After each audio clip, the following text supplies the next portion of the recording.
we're back. We're back. For another episode of the Neurodivergent Convergence podcast. That's what I didn't say last time. Yeah. That's what I didn't say last time. I was just like, hi, we're a podcast, and this is what we do. But I never said our name.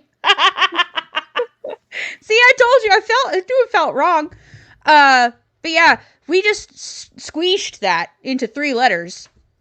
Because neurodivergent convergence, not only is that a mouthful, but it's a long-ass thing to spell. And because I like words that like sort of sound like each other, that apparently is not alliteration. Thank you, Amanda. Which you guys will find out why that's a point on the next couple episodes. But if you haven't already listened, which you guys said that you have not, we have friends today. That's who I'm talking to. If you're watching, you can see that. If you're not watching, our friends are here, Ray and Micah. We will give them their proper introduction here in just a moment. But, yeah, hi, we're a show. And, we do things on this show on Thursdays. That's it. We are the NDC podcast, the Neurodivergent Convergence podcast, the Nerdy Dope Creatures podcast, the Nasty Dirty Cake podcast. I don't know, whatever the hell you want to call it. I don't care. You pick. It's your acronym to decide. We don't care anymore. But we switched it to the NDC podcast because it's easier to say. So hi, I'm Nikki.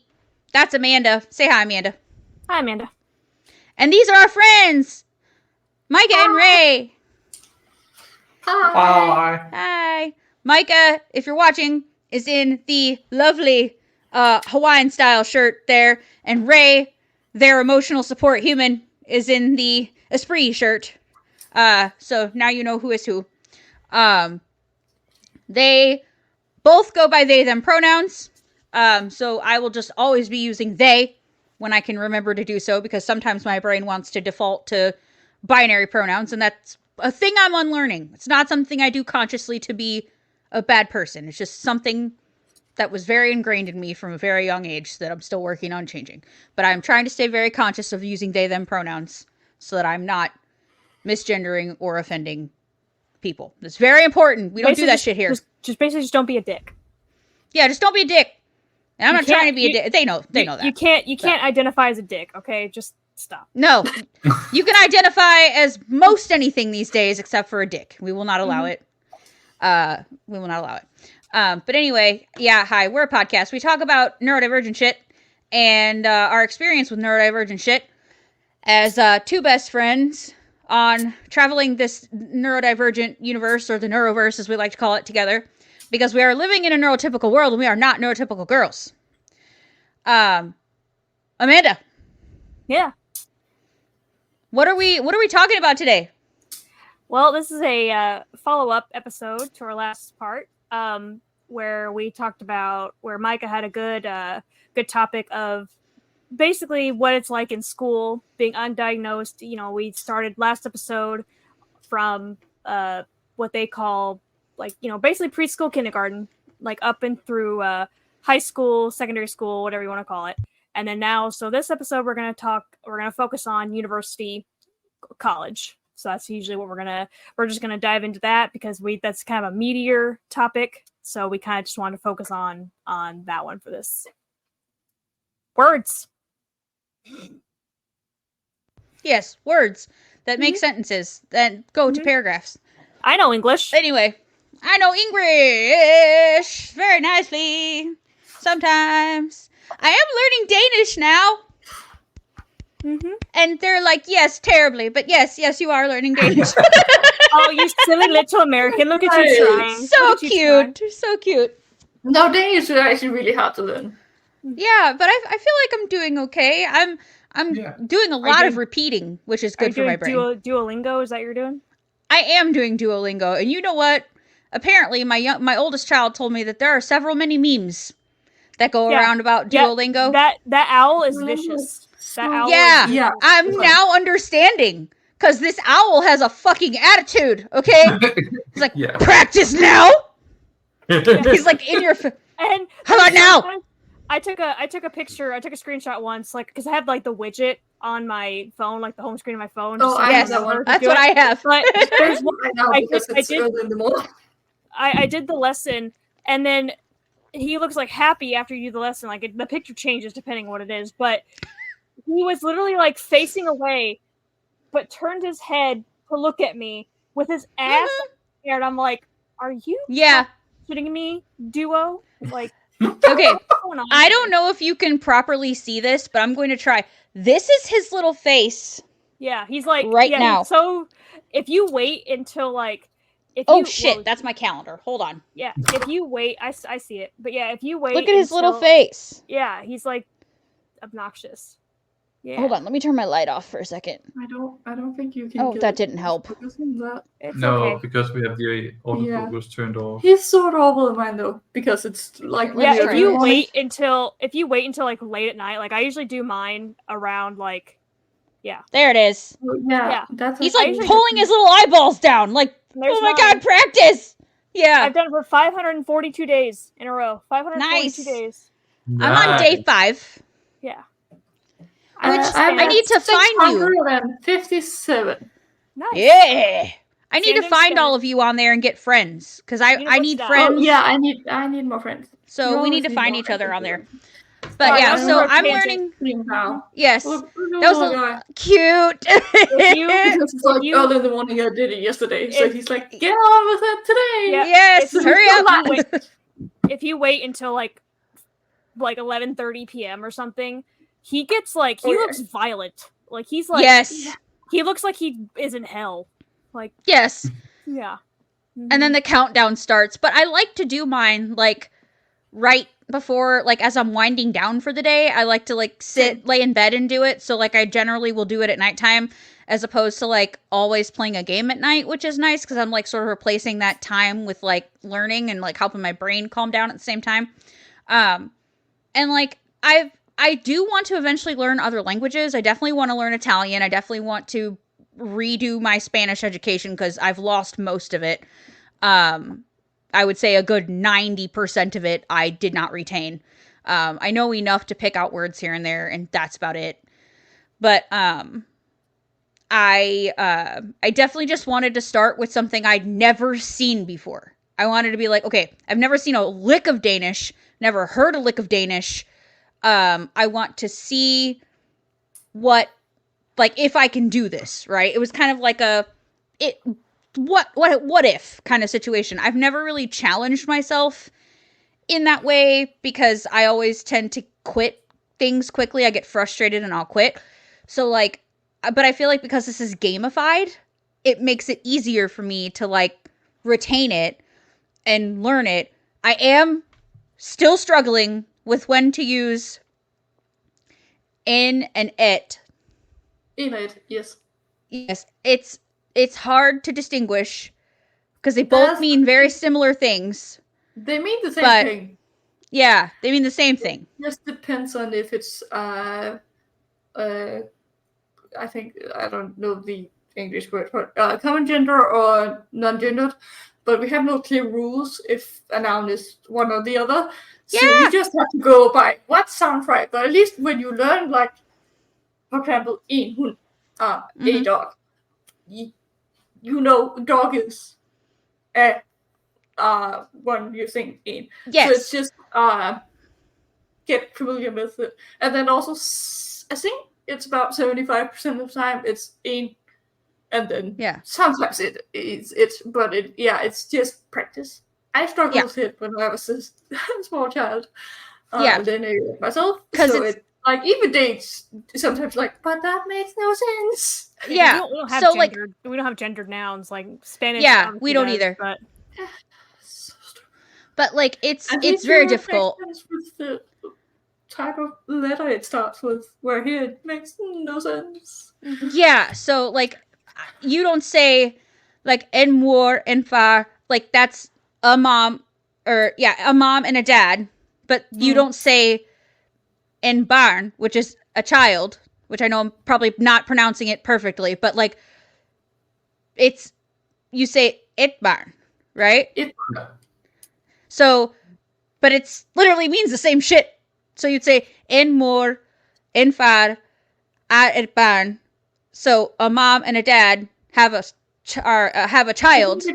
I think you did the same thing as you did the other day. It's when they have something, it's ha. Ha et ban. Okay. Yeah. And that's what I was trying to say. I just don't think I pronounced it right. R or is. So one thing I would go by is R and R. Kind of sound similar, and have and heart sound similar. So if you keep that in mind, I think that can help you in that situation. Because I messed around and said that I was a house.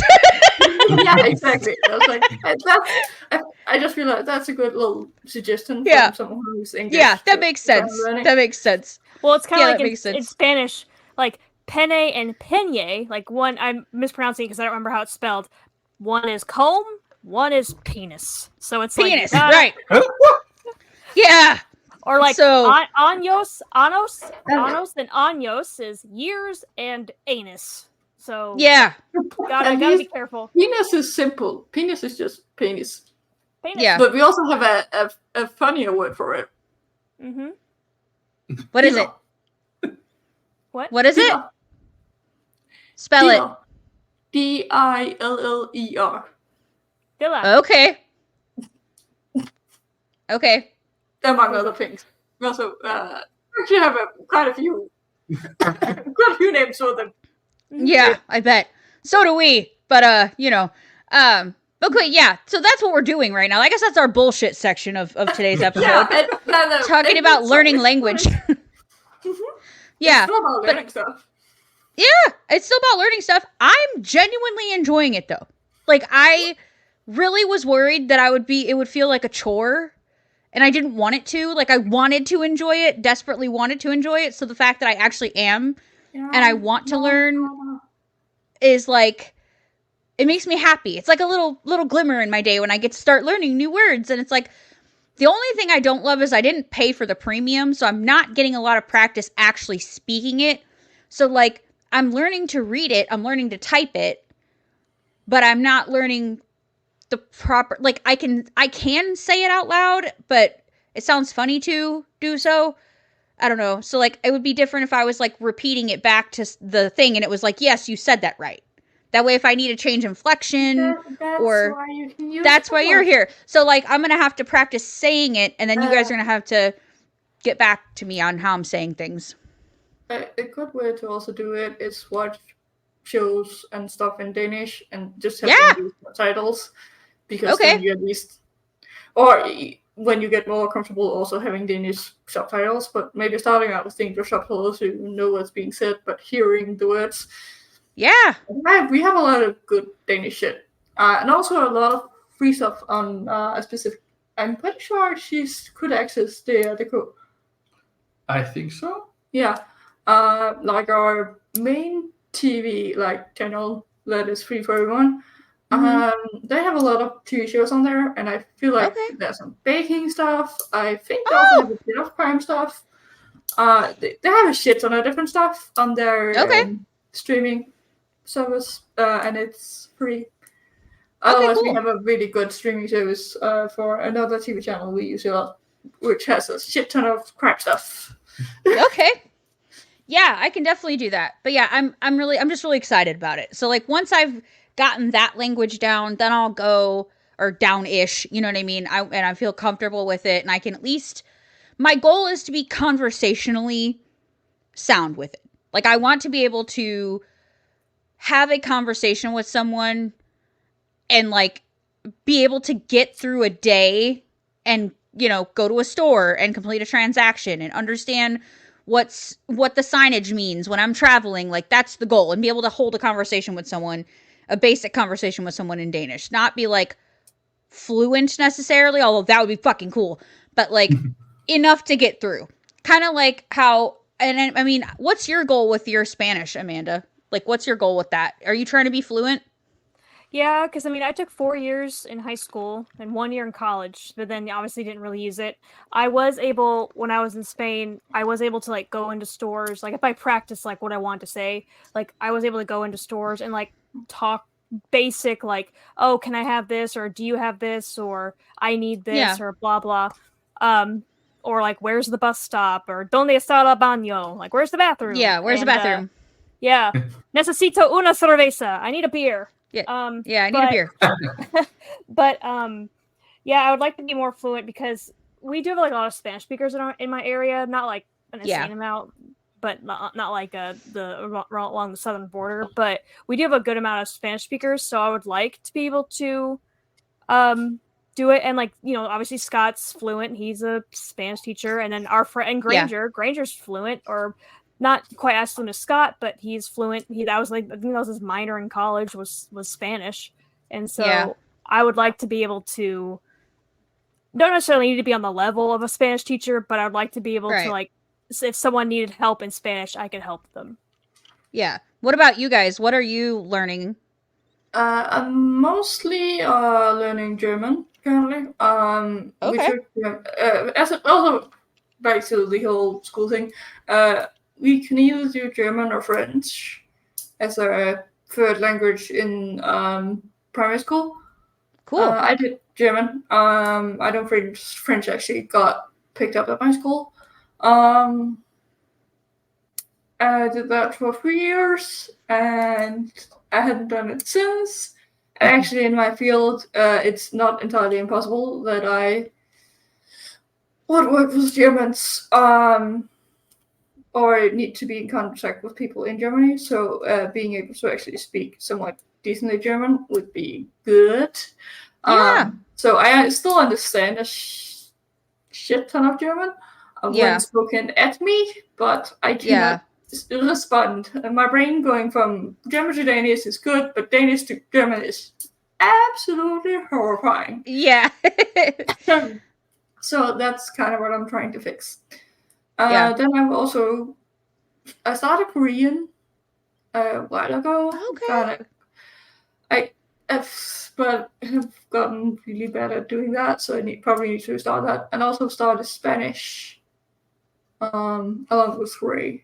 I do, luckily for my mother, I got like a bit of an ear for languages, so I can usually at least somewhat pick them up, not too hardly, so I can do a couple at a time without confusing myself so much. But I usually... Also with the ADHD. Good catch. Thanks. Usually with the ADHD, I have one of them that kind of catches my attention for a while, and then I will leave that a bit and then go to one of the other ones. So I like having a few several. I also do Japanese. I actually also do the Danish course, but I use it for a way to keep up my English, like my conversational English. Okay.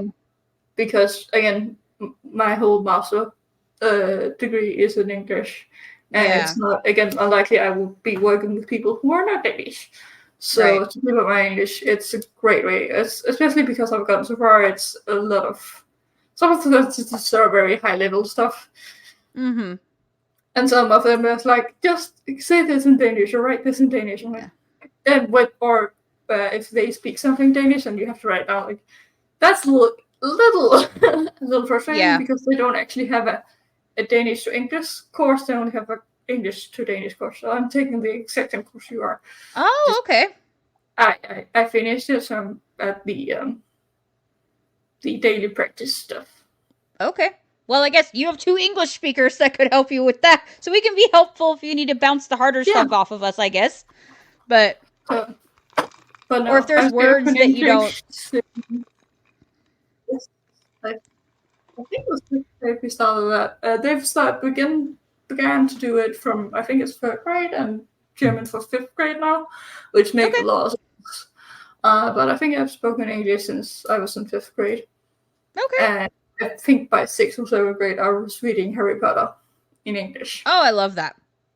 So yeah, I bought Hunger Games. It's just keeping it up, so I don't get. Yeah, I bought Hunger Games in Spanish. I have it somewhere, but yeah, I bought Hunger Games Spanish because I had the English version of it. So I was like, oh, I can like read it side by side. And I started reading it. I'm like, I don't know what half these words mean. I was like, maybe I shouldn't have picked a fantasy. I know it's not fantasy; it's like apocalyptic. But maybe I should have picked a more modern, like, these are actual words that you'll use. And so maybe I should have picked something like that. But I typically don't read like normal fiction, if that makes sense. Like not like I either like historical fiction or fantasy or sci-fi. So it's like well, I can't do sci-fi because it's like I'm not gonna know. Like even like I said, my best friend, Spanish teacher, and when I got hurt the second time we went to Spain, and we had to go to. Oh no, Ray! Yawn triggered. Sorry, Amanda. And we had to go to a doctor's office. Even my friend who teaches Spanish as a job did not know a lot of medical Spanish. So it's like trying to that sort of thing. So yeah. Yeah. The specialized stuff where it's like, you know, like the conversational things, but if you had to like you said, the medical part, maybe you don't know all the terms for that or, you know, things like that. Just the weird things. I also sometimes do my German lessons with 3. So the you do what? Like when I do my German lessons, I have it out loud, and then I ask Ray what they just said. Oh, okay.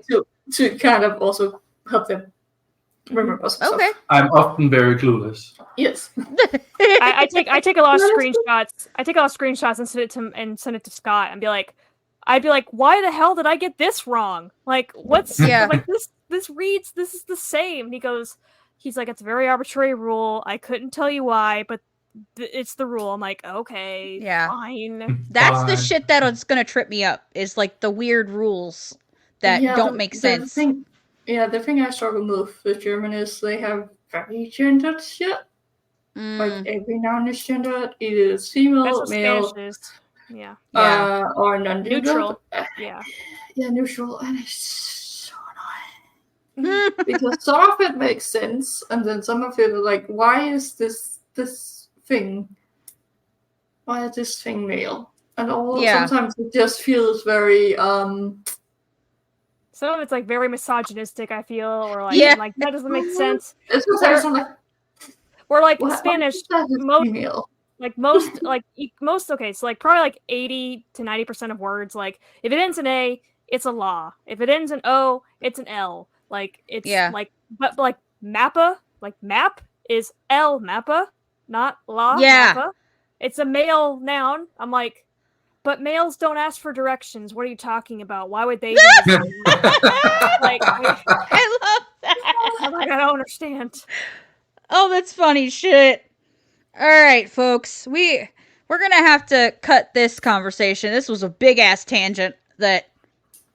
Hey, I loved it. That's what we do. We're all neurospicy. We all go on our tangents. It's great. But in the interest of not keeping you up until like 7 a.m., I want to make sure we get to all your points. Because you have lots of great ones. And that last episode was amazing. And I loved all the points, and we learned so much, and I want to learn more. So let's make sure that we are both not exhausting the shit out of you, but also getting to hear all of the things that you would like to say. So let's get this party started. Where would you like to start now? We're on to what? University time? Yes. Okay. I think it makes sense to just kind of explain how our upper levels are put together. So sure. You want me to throw that thing on the thing? Throw it up there?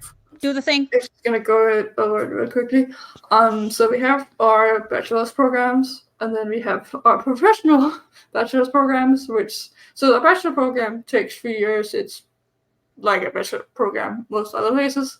I know yours, I think, take 4.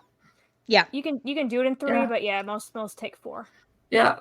Ours generally take 3. Then we have our professional bachelor's programs. Those often contain some sort of internship and often last 3.5 years. So we have, I think, teachers, nurses. I actually did one of these. As an engineer, you can most of the time choose to do one or the other. Not all university actually have the 3.5 year one. My university does, which was one of the reasons I picked it, because I like to work with my hands and stuff, and not just with my brain, because then I get bored. And then we have the very tactile, academy profession programs, which is 2 years. I'm not actually quite sure we usually have in that section. Not sure. I don't know a whole lot of stuff at that level. That's 2 years, but who knows? But yeah, mostly you will see either a bachelor's program or a personal bachelor's program. Usually with the bachelor's program, you can't really use it for anything specific when you're done. You still kind of have to do your master's to really get anywhere in the working market. Where actually with a professional bachelor's program, most people can go out and work, kind of depending on their field. So actually, I had a title when I was done with my first 3.5 years. So even though I'm not technically done with university yet, I'm still technically titled as a diploma engineer in chemistry or chemical engineering. So I could actually go out and work. I had multiple classmates who left after the 3.5 years and are now working full time. But then you can do your master's program, which we here call a candidate or a candidate, which is what I'm almost done with. And then if you want, you can put on a PhD on top of that. I'm not gonna do that. I don't blame you. That's a lot. That's a lot of school. Yeah, PhD is a lot. Especially also a lot of people take breaks in between some of the school. I have not, especially between like our general upper secondary education and then now higher education. A lot of people at least take a year off to work, to travel, stuff like that. When I'm done, actually by now, I have been in school for, I think, 10, 11, 14, 20 years. Wow. With only like normal school breaks in between. No thanks. Yeah, so that's also why I did the one with the internship, because it meant for my fifth semester out of 7 of, or what was supposed to be 7, I will come back to that. I am so good at catching these in between my legs. Wrong. Was supposed to be 7. I worked for half a year. I ended up working for the university, but it was COVID, so it's hard to get an internship. But I got one at the university. It was good time to drop them. And they went everywhere. You got the drosties. It's okay. That's it's all what right. happened when you are neurodivergent and fidget with stuff. Yes, that's okay. So, but that's why I did one of the reasons why I did the internship, because I was probably pretty sure I was gonna be tired at that point, and it actually did help a lot with the school tiredness of it all. So, but yeah. So I don't know if it makes sense to kind of quickly for. You want me to put it back up? No, actually, for just Minda to kind of quickly go over your system. Oh yeah, go ahead, Amanda. So obviously it depends. Like I briefly talked about like what my niece did. She did a 5-year master's program where you basically combined your bachelor's and your master's. So bachelor's typically takes 4 years, master's typically takes 2. So she was done in 5. So so it did sting a little bit that my 22, 23-year-old niece had a higher education than I did. But she did it for architecture. So that's one program you can do. I think she got an internship or apprenticeship after she was done, like right after college, which doesn't really happen that much anymore. Mm-hmm. So for me, like for the US, we have what's called community college. We kind of interchangeably use college, university. Like you can, like I call it college. I don't say university. Yeah, we it's like 2 different things. Yeah, because I know in like I think Spanish, like what we would say the word for college is like their high school, what they call high school, and then universidad is university. Like I'm literally wearing a shirt that says that. And then but then like what they would call like colegia, I think it's like high school. But so we have like what we call community college. It's usually where you go to get your generals, which is dumb because you already did your generals in high school, so it's just kind of redoing it and spending money to redo it, but it kind of has to be done. You have to get your generals even if you're not going for, like, say you're going to be a writer, but you still have to take a math class or something. It's weird. But so community college is 2 years. You don't have to do it that. You can just go straight to a 4-year college. I actually did my first semester at a 4-year college. Hated it. Like, it was just too big of a place. Like, it's not even like that big of a school in comparison to a lot of other colleges, but it was just too big of a place. I just could not handle it. And also, like, I feel like my advisor, not knowingly, but I feel like they kind of screwed me over. And like, this is still where I had like no inkling that I could be neurodivergent. Wasn't even like a thought, where she put me in higher level, like at the time my major was history, and she put me in like level 301 history classes, 201, 301 history classes, and I was a freshman, so I should have been in 101 history classes. So did not do well. So I basically reverted back, went to our community college for the rest of that, got my associates, which is a 2-year degree. And then I went back to the last 2 years for my bachelor's, between that time, I switched to graphic design, realized I like doing graphic design as a hobby. I don't know if I could have someone pay me to do it because I don't take criticism well. And so if someone doesn't like a design I make, I don't know if I could handle having to redo something because they didn't like it. But then I kind of combined the two, and then I eventually got my degree in art history, which I don't use it for anything. My field that I'm in has nothing to do with art, history, or anything. So it was just a piece of paper at the end of the day. But what's funny is that this might not even be something that Nikki knows, because it's like, I think like maybe one person has ever known this. But when I graduated, it was December 2013. I started in the fall of 2008. So it took 5.5 semesters to get a 4-year degree, or 5.5 years to get a 4-year degree. But I actually did not graduate technically in December 2013. Nikki went to my graduation, but I had failed too many classes at that point. And what I thought was because of depression, but it's because I did not go to class. I was not doing any work. Like, I still have nightmares about failing out of class. Like, I still have nightmares. Like, I was like, oh, I've been enrolled in this class this whole time and I haven't gone? What do you mean there's a test that determines the fate of my grade and my life and my career and everything? So I still have like nightmares about it.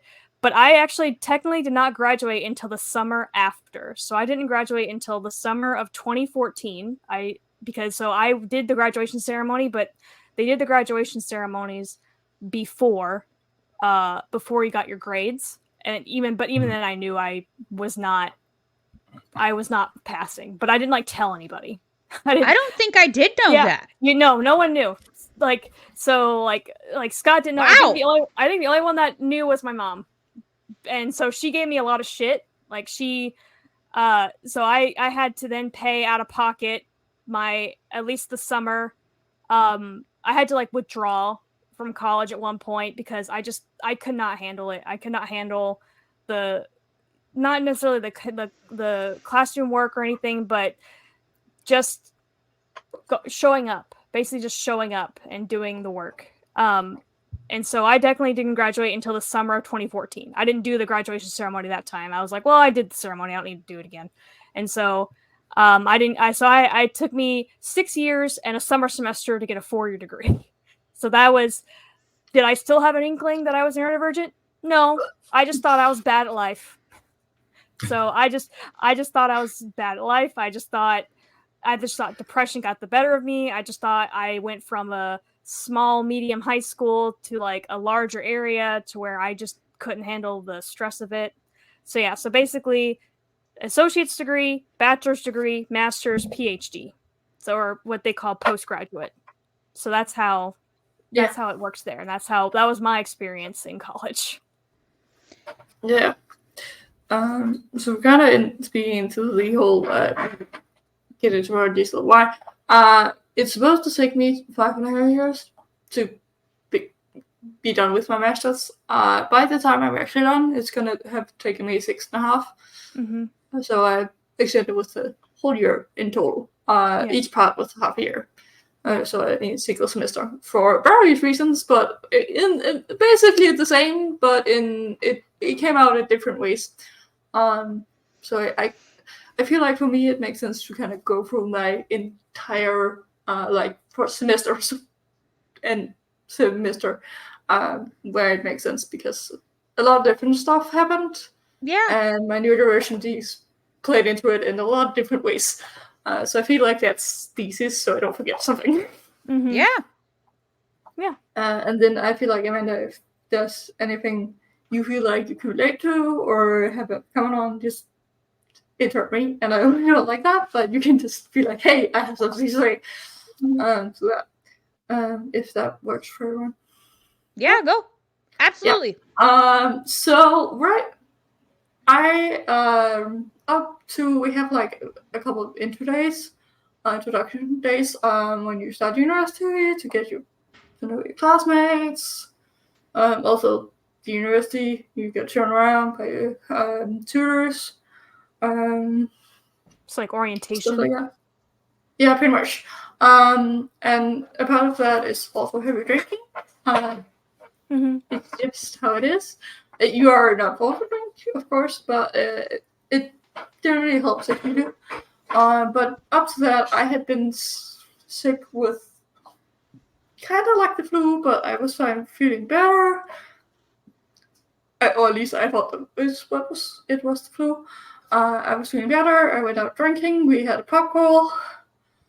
And then the day after, I was at a medieval market with my friends and going home to one of their places, and then also drinking more. And then a couple of days later, I was still not quite feeling right.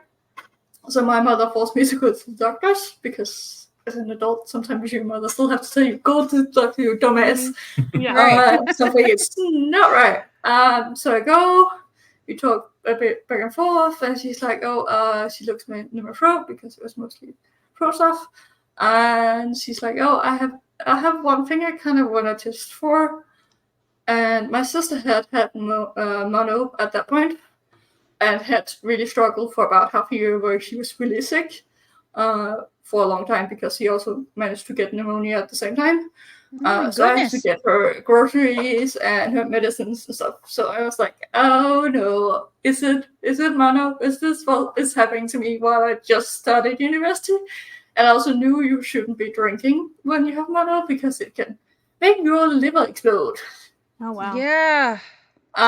So I was like, hey, are you suspecting mono? Because then I kind of want to tell you that I heavily drank this weekend, and I know you're not supposed to do that, but I had no idea this was it.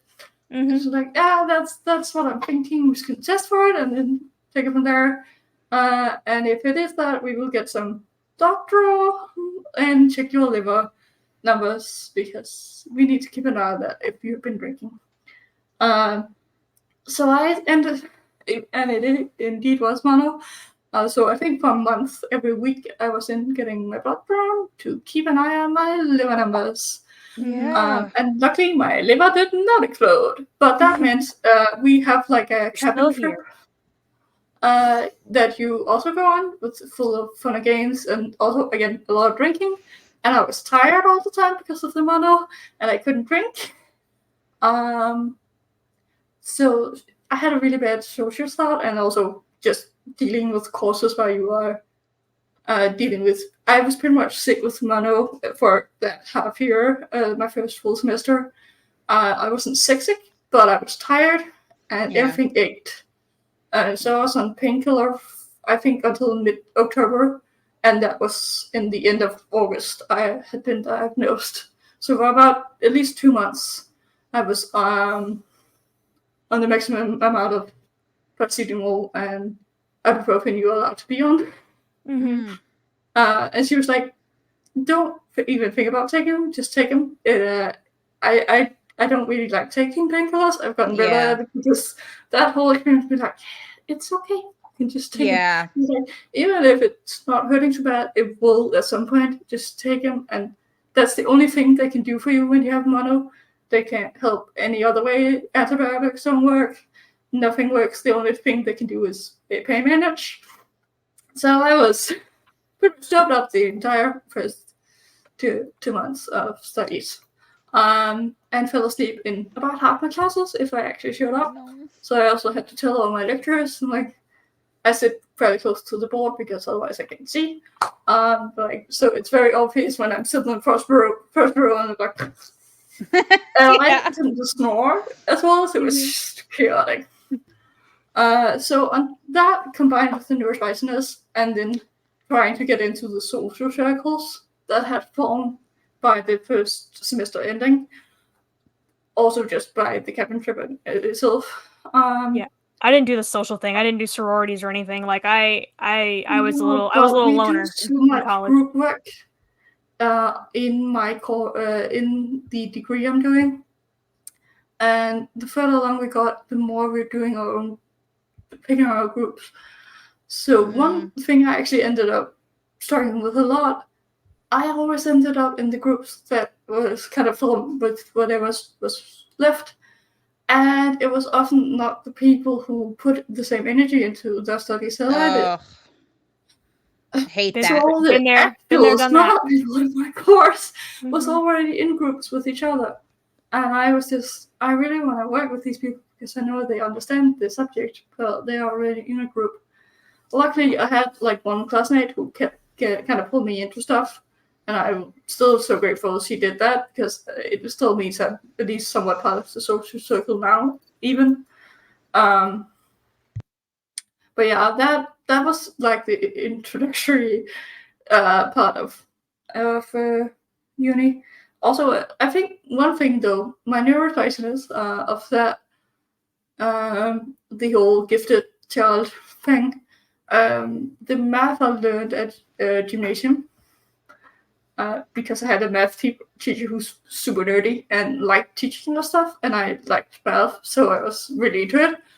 And then, like 90% of what we learned in the first math course at uni, we had free or my bachelor's degree, because again, it's engineering. Who would have thought?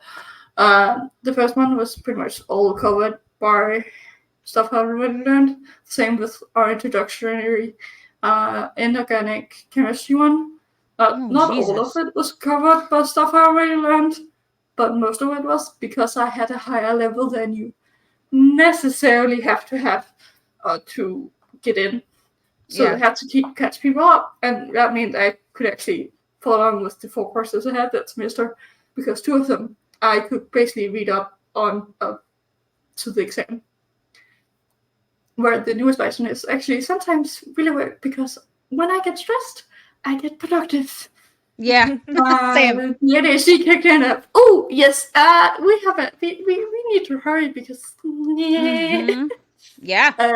we're good under pressure, man. We are so good under pressure. Spicy brains. The one of the best. Sometimes. Sorry, you were saying. Oh, sorry, I didn't interrupt. But one of the best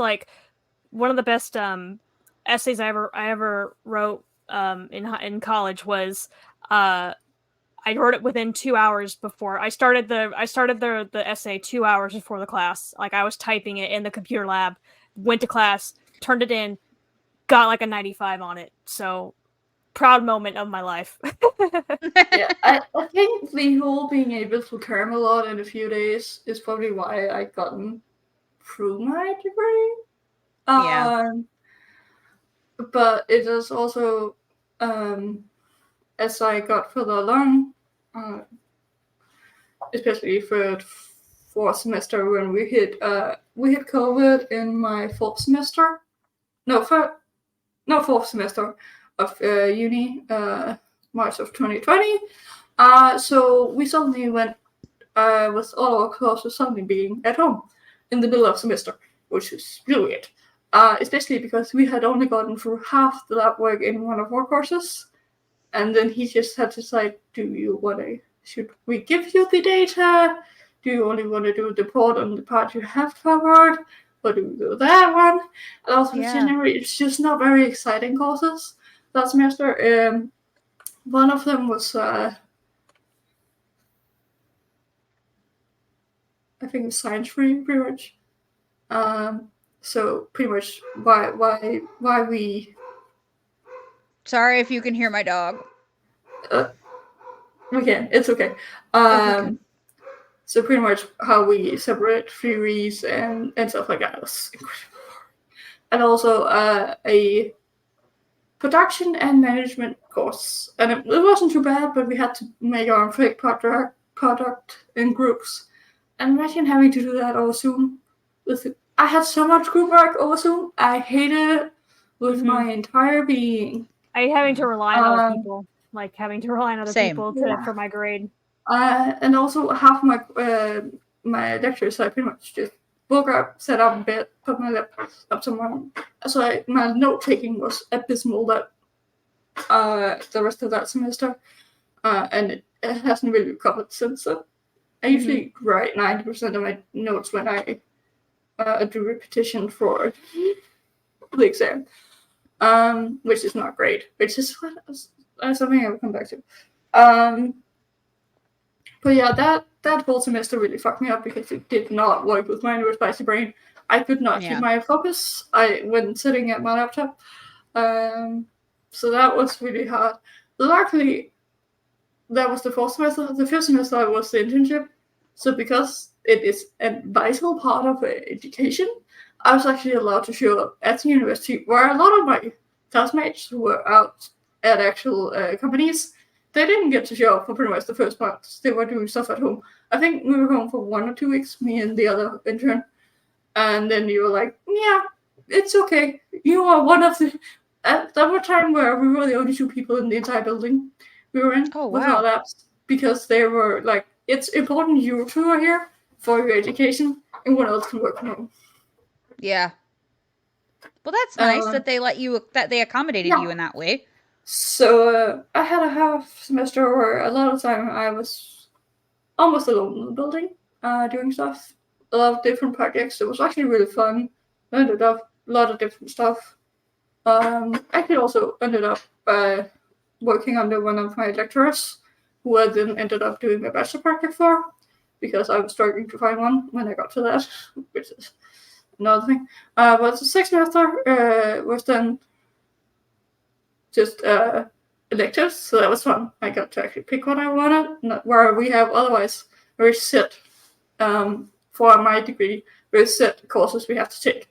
Yeah. For each semester. So until then, I hadn't really been able to pick stuff I want specifically. So that was really nice. And then for 7th semester, you also have a bit of electives, and then you have your bachelor project. And I had unfortunately chosen electives that took up a lot of my time.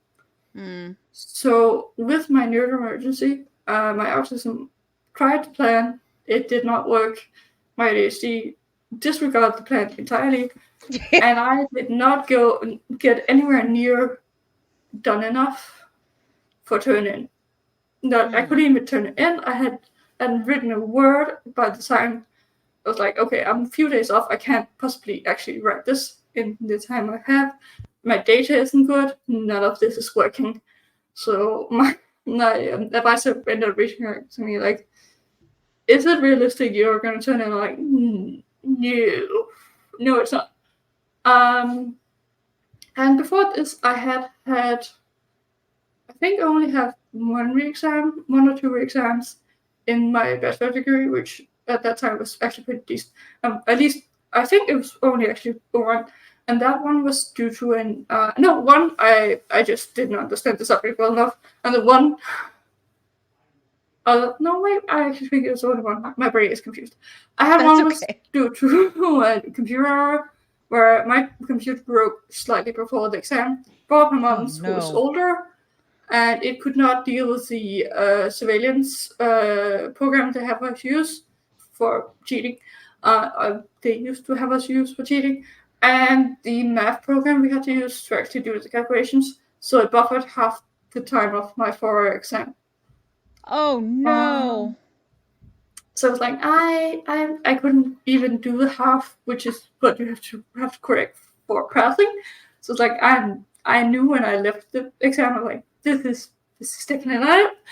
That was my first time not passing an exam. And it fucked with my brain so much, even though I was like, it's the computer's fault, it's not mine. Yeah. But I got so frustrated with it.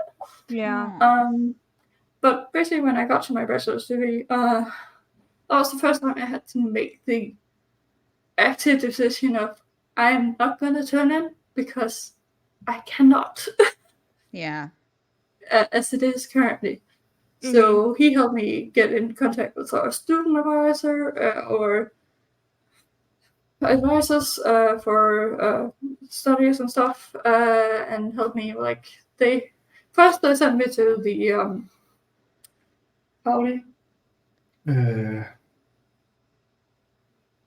pretty much the one who has more about the what's the word? The word is completely the actual stuff in the courses. The syllabus? It's not. Yeah. You mean the person who oversees what's in the courses? Yeah, we kind of have two different advisors. You can go for help. One for your general well-being, and the other one for study related stuff, pretty much. A counselor. A counselor and advisor. Okay. Both of them are counselors, but with different areas. So first I got sent to the one who's actually with the study stuff. Yeah, that's called here. That's an advisor. Like the educational part is an advisor, like a guidance counselor, or someone that. Yeah. Technically, they're both guidance counselors here with just different areas.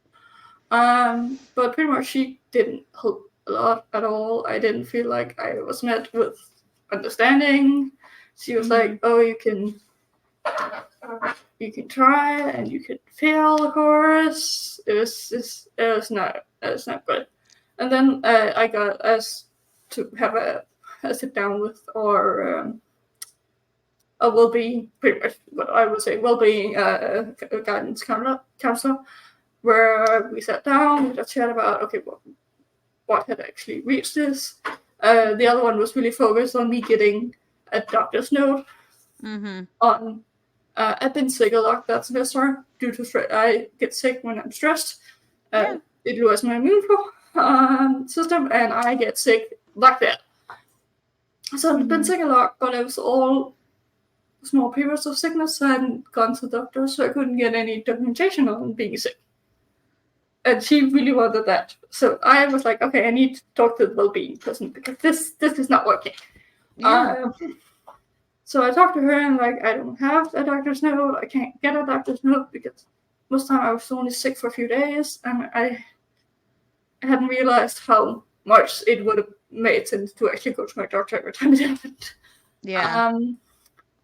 Something I knew now.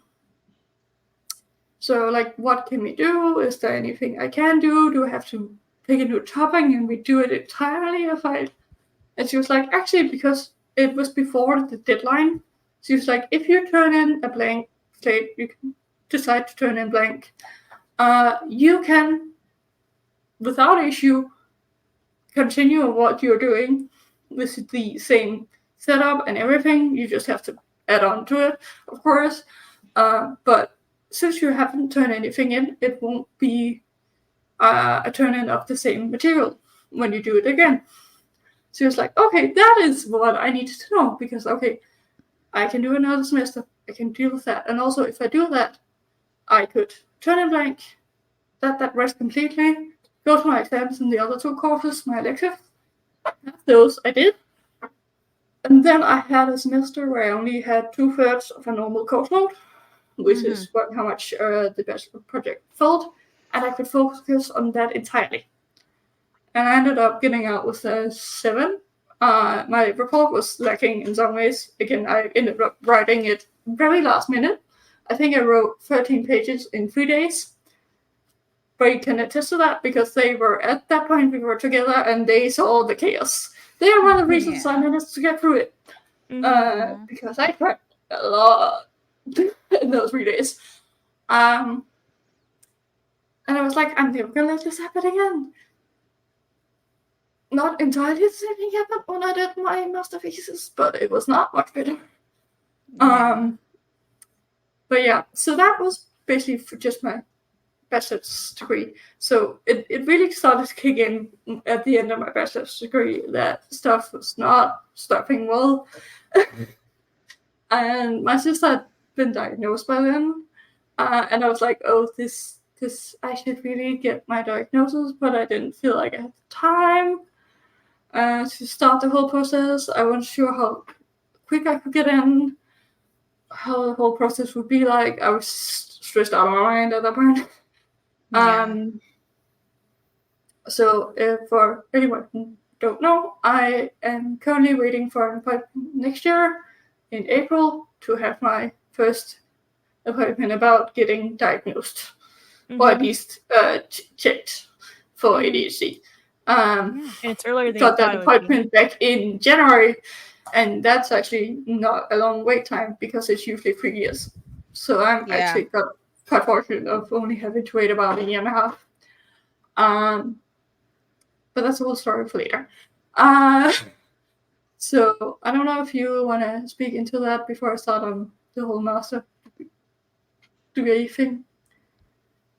Yeah, how your bachelor's went, Amanda. Well, like I said, it took me six years and a summer semester to get a 4-year degree. Well, I guess I should say it took me 4 years and a summer semester to get the last 2 years of that degree, because I got my associates in 2 years. So because community college was just enough like high school that it had the structure I needed to do it in 2 years. So I was able to, and I relatively enjoyed it. It was very like it was like a campus, but it was more like a high school in the sense like how it was set up, how the classrooms were set up. It wasn't like giant lecture halls of like 150 students in one lecture hall and stuff. So I did that in 2 years, but then like I said, the last 2 years, once I got to actual university, that's what took me 4 years to complete, because I had to withdraw from several semesters, got like, and we had like a health center, but I found where you could just like print out the like doctor's note in a way, and you could like fill it out and like sign it. Like it wasn't like cheating in the sense like, because it's like it was there for you to use. And so I would use that. I would just give that to like the professors and stuff. Like, oh, this is why I missed class. It was not because like I just didn't want to go. Like I just could not force myself to go. So, yep, that's why it took so long. It took so long to get a 4-year degree. I have it, not using it. It's sitting up there, but it's right there above on the top of my bookshelf. But yep, that's basically like, I think, textbook undiagnosed neurodivergence, where I just thought I just thought I was a failure. Like you said, it's the whole gifted child syndrome. I was told all my life, like, oh, you're so smart, you're so talented, like here's all this, like you're getting A's, like you're gonna do great in college, you're gonna have a good career by the time you're 25. And nope, absolute burnout. Just absolute burnout happened, and just could not make it work. I mean, eventually I made it work, just took almost twice as long as it should have. Yeah, I think the whole, I'm luckily my degree is very structured like gymnasium stuff, high school stuff. We do a lot of classroom work, a lot of lab work. So it wasn't, our degrees are some of the most scheduled ones. Like I had a pretty normal looking schedule of either from 8 to 4 a lot of days, or 8 to 12. But I think I usually had at least 24 scheduled hours on my it's a lot. schedule each week. Yeah, and it worked great. And then I hit my bachelor project, and I had to plan myself. And then the chaos started.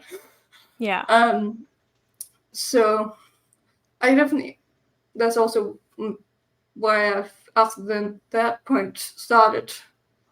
Because of one of the electives I did along with that was a lot of, we were meeting up in a group to prepare a presentation we then had to do for a lecturer based on the topic, and then it was kind of reverse classroom style.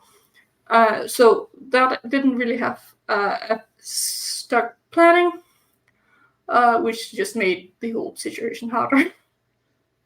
So I've been very aware of trying to get stuff that is actually on the schedule when I pick electives, because I don't do well with the other ones. But yeah, I can definitely see myself in that. Yeah.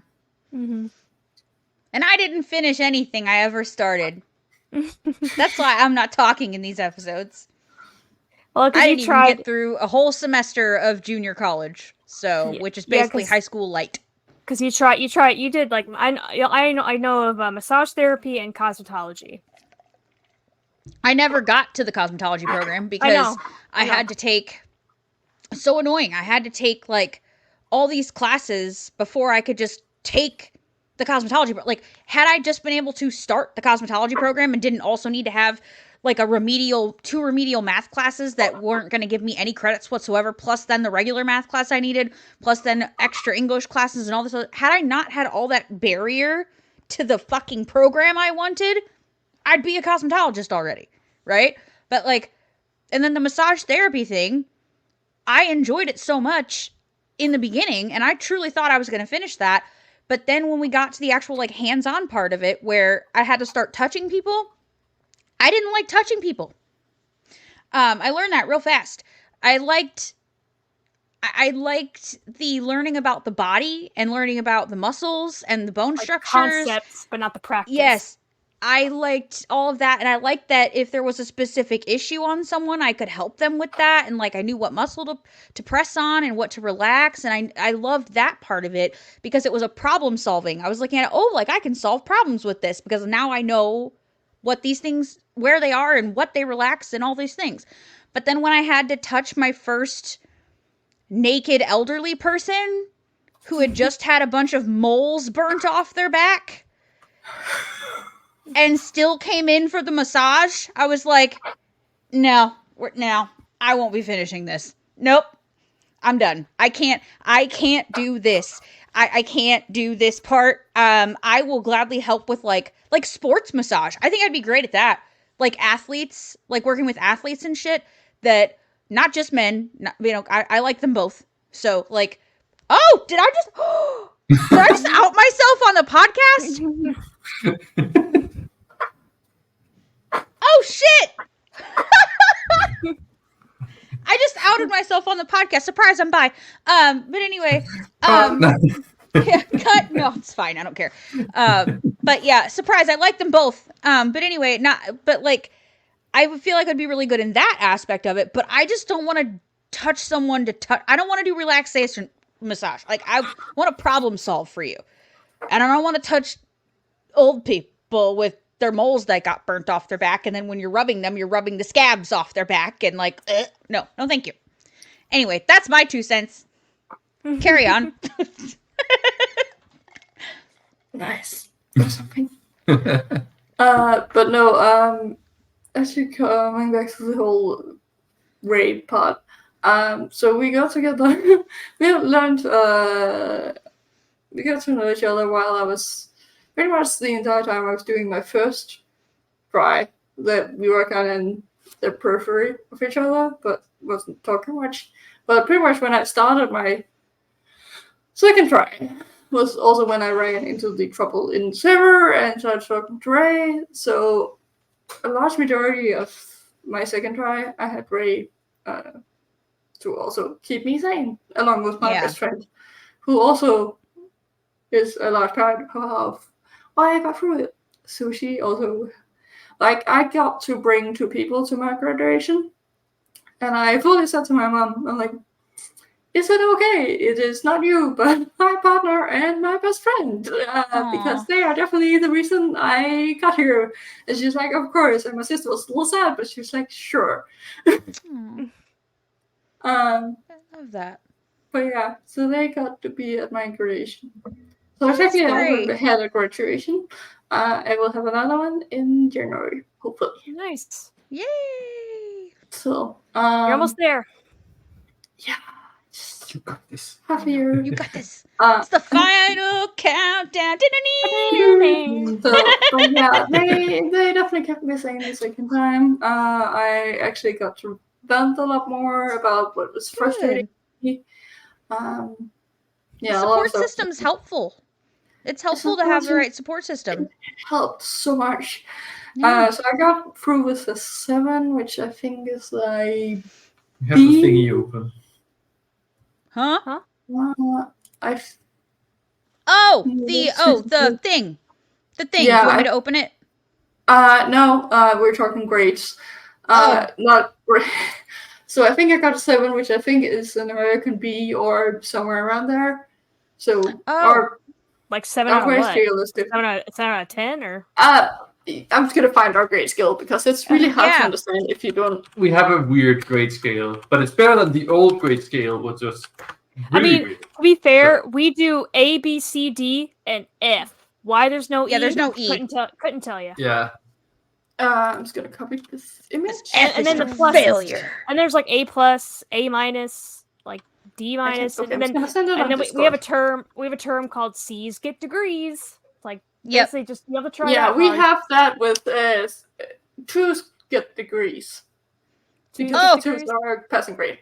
So I sent it in the Discord. I don't know if you can open it. Okay, hold on. Let me because it looks really weird, but it makes a lot of sense when you understand it. But also at the same time, it doesn't really. So what is?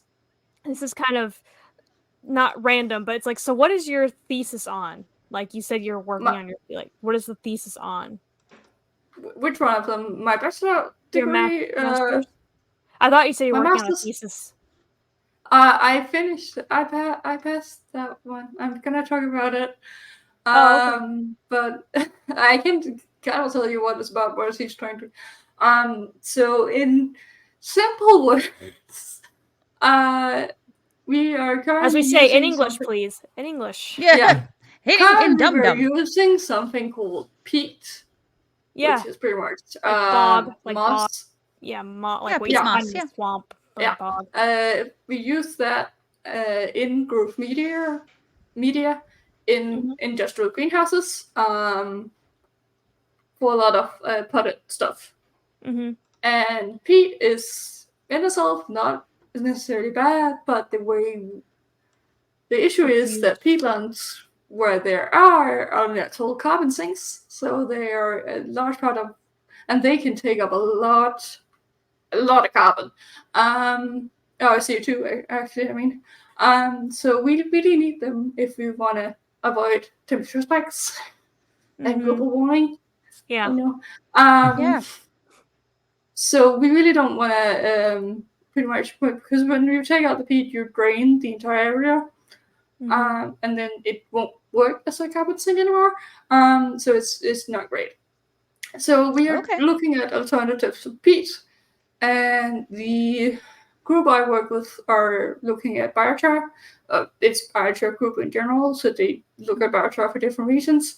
Biochar is pretty much just paralyzed biomass, so that can be wood, that can be straw, that can be a lot of things. Oh, we have petrified forests and stuff. So yeah, so paralysis is pretty much just the thermochemical reaction of burning of biomass. In simple terms. Yeah, I was just I know you briefly talked about it before, but I was just curious because you were talking about doing your thesis. I know she's not done. She's got more to say. They not done. They not done. See, I just did it. I'm so sorry. My brain's getting tired. So we are looking at biochar as an alternative, as one of the alternatives, because it's really stable and some stuff, and we can at least replace some of the peat with it, so we can use less peat. But the pH is really important for plant growth, and peat is very sour, it's very fixable. It's a little too sour for plants actually, but it's fairly easy to fix. Where biochar is incredibly basic, with a pH around 10.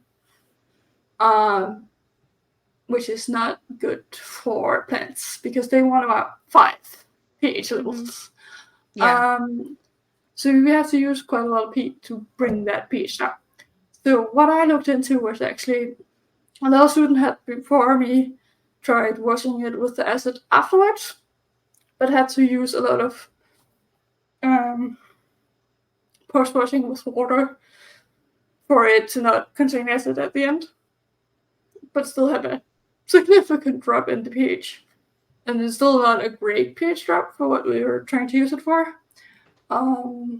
She also had a slightly different name, so it's like, it's good, but it's not great. So what we were interested in was actually trying to use acid washing as a pre-treatment before paralysis instead of afterwards. So pretty much just taking the wood, we washed it in water first, and then we washed it with acid. I tried 2 different acids, and then we're actually just trying to understand what does this do to the pH and other things in the actual biochar, because there's no literature on a lot of the time when we're looking at biochar, it's different things to look at.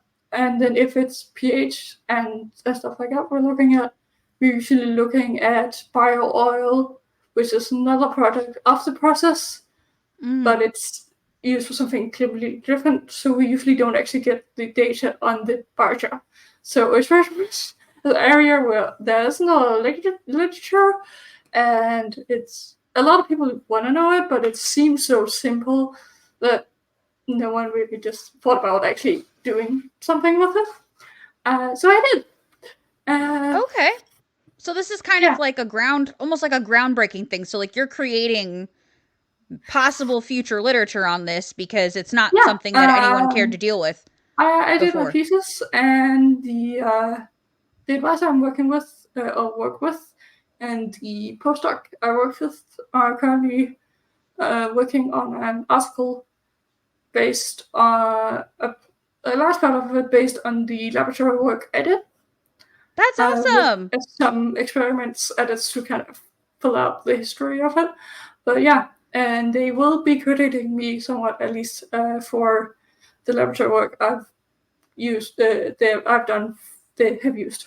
So hopefully, sometime in the next year, there will be an article I can show you guys. Yeah, that's so cool. Yeah. I love that.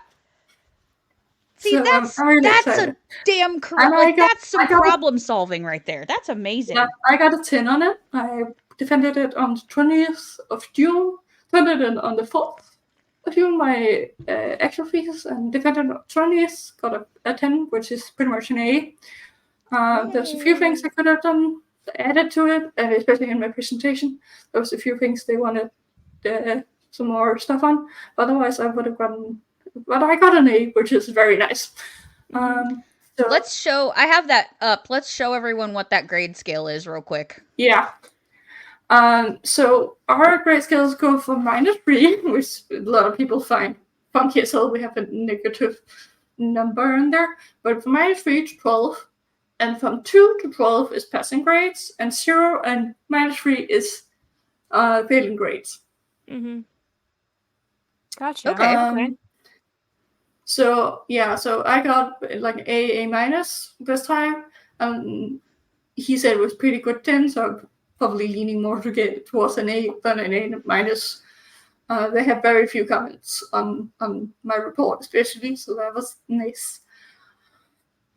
Not that I didn't write in about a week this time, it being I think 30 pages or something. Of actually written, I think 24. Like if you're only looking at number of letters, including spaces and stuff, I think I had 24 clean pages or something around there. So a lot of text and a lot of pictures. So I think with appendix and everything, I think I hit just under. I think around 30 to 40 pages. I don't remember entirely. It was big. Wow. It's not uncommonly big, but it was big for me. We also don't have a cap at how long or short it should be. for my degree because it varies a lot. And you have to say what's important without putting too much fill in there. So it's a real struggle of finding how much should I put in and how much shouldn't I put in. Right. Yeah. But yeah, and then with Right, my sum up. bachelor's, I did get a B plus somewhere in there. Okay. Well, I good. like this grading scale, though. I feel like this is much more. It's much less vague. Like, I've always hated, like, the B plus, B minus. Like, just give me a fucking B and say it's a B, or give me an A and say it's an A, or give me a C and say it's a C. Don't placate me. If it's a B, it's not a good enough B. It's only just a regular B, or it's a negative B. Like, just give me a grade. What is all this? What is all this? Well, everything has to be so much more fucking complicated here. Look at this compared to the other two. Like, I don't understand. Yeah. So we used to have instead of it went to 12, it went to 13. And a lot of people are asking for that one back or at least adding 13 as a grade, because 12 is often given when it's pretty much perfect. There can still be a little bit, but if people feel like there's something to show you've gone above and beyond, and people are requesting getting that back. I don't know. In some ways I can see the good in it, and some ways it's fine as it is. I get it. But zero you can get fairly. If pretty much you have to get if it's a written exam, usually you have to get at least half right to get a 2, at least at university level. So 0 is not uncommon to see someone getting. I had a course in organic chemistry where 33% failed as a general statistic. The first time you tried, 33% failed. Wow. I got a 2. I can't remember. I got a 2 or 4 in that class, and I was so fucking ecstatic. You wouldn't even believe it. That's one thing I really learned for university. 2 gets degrees. That is so cool sometimes, because I'm not in a field where my grades on stuff like that, like on the bigger things, like the one I just did. It's nice to have a good grade. But it's not going to be the reason someone else is probably getting a job over me. Where I know some people who are very competitive fields where every grade really matters, and like it doesn't me. I just have to pass. How did you feel? Oh, I'm sorry. Go ahead, Micah. I didn't mean to interrupt you. In some of my tries, again, we have 3 tries as a basis. So you can do it the first time, and then if you don't pass, you can do a re-exam. If you don't pass that one, you can do a second re-exam. And then if you still don't pass, sometimes you can ask for a 4th try if you have a good enough reason why one of them, the other tries might have not gone well. Okay. Well, that's generous. I feel like their entire school system is quite, like, it's much more generous. Like, that's a lot of tries. Amanda, how many tries do you get in college to pass an exam? 1. I mean, it depends on the professor, but obviously, like, you can, I guess, take retakes. I think it just definitely depends on the professor, but most of the time, 1. So. Wow. Yeah. So you fail it, you're done. Like, it just is what it is. Yeah. A lot of time, if you have failed your first 2 times, they will often suggest you retake the course before doing your 3rd try, because even if you retake the course, you don't get the 3 tries again. You only have 3 tries. But also, if you fail the 3rd time, you are out of university, off your degree completely. Oh, wow. You get thrown out. Wow. So I'm like, it sounds generous, but it can be real fucking stressful. I definitely have never gotten further than 2 tries. I like my second try being the one I passed on, and that was scary enough. Yeah. I had one where I actually technically had 3 tries, but the first time I was sick, so I got a doctor's note, and then the second time I didn't pass because the re-exam was right in the middle of me praying for another semester. I was semesters of exams, and I was stressing. So I hadn't time to prepare, so I didn't pass that one. But that was technically my first try. So when I retook it, I passed, luckily. Oh, but that thank one was God. stressful as hell. But yeah, especially in my master's program, it's been more of the realization of courses are fucking hard sometimes. Yeah. Did you want to talk more about your master's? Like, get into like what led to that? Yeah, I was supposed to start that. Okay, sorry. Go ahead. It's totally okay. So I was fairly sure I didn't know what I wanted to do straight. Like, I didn't know what I wanted to work with when I was getting near the end of my bachelor's. I was like, so it makes sense to me to apply for the master's and be like, okay, at least then I have 2 more years where I can specialize a little bit, maybe try some things out, figure out what makes sense to me. Yeah. I haven't gotten much closer to what I want to work with, but that's luckily with the field I'm getting to not the worst thing in the world, because I can change different areas of the field fairly easily between jobs. So I started out and fairly quickly ran into some issues with being sick a lot because of stress. Had the whole debacle of being sick while I got a real bad sinus infection, which was why I was sick for the exam that I was just talking about. My first semester of my master's, at the end of that exam period, I managed to get a sinus infection and had to get a doctor's note for that one last exam and just be like, I can't possibly actually go for this. And then the second semester was okay, but then again, the exam season was then infused with hopefully my first try in that exam I didn't do it the first time. So I ended up not passing that and also not passing 2 of my actual exams. Or one of them I actually decided not to go up to. Or one I was like, I'm just gonna not show up. I can't. Too stressed out. I'd rather just do it in August and then spend a try and not going up. And that's a part of me had to realize that might be necessary.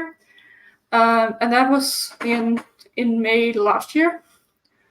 And pretty much since then, or a little before then, I was under pretty much constant stress, which led to me in the fall of last year. Managed to pass both the re-exams I could take in August, the one from my second semester. The one for the first semester I couldn't retake until January of this year. So, because it's only a fall course, and then I had to wait until the course had repeated, so until the exam was held again. It's very nice sometimes. But pretty much it meant I had studied pretty much all of last summer vacation, so I hadn't really had a proper break. Because I had a really hard written exam I didn't pass the first time, and I really struggled that one because we had a lot of good practice questions, but it was a new lecturer who had taken all the course, and his exams looked nothing like that once, and we didn't see that until we were at the exam the first try, and then I had read up on that stuff, and the second time it was pretty much the stuff that weren't in there the first time.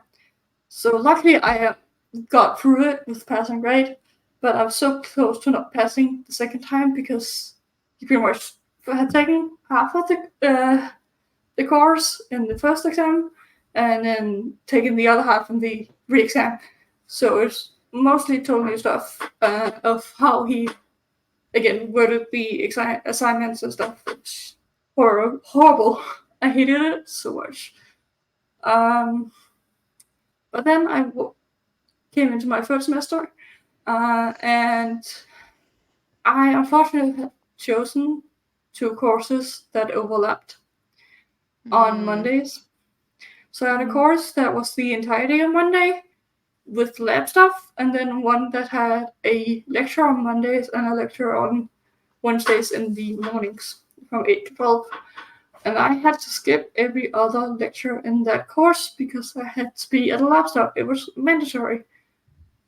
So by the time we got into, we have like a Easter, not Easter, a fall vacation in week 42, which is mid-October-ish.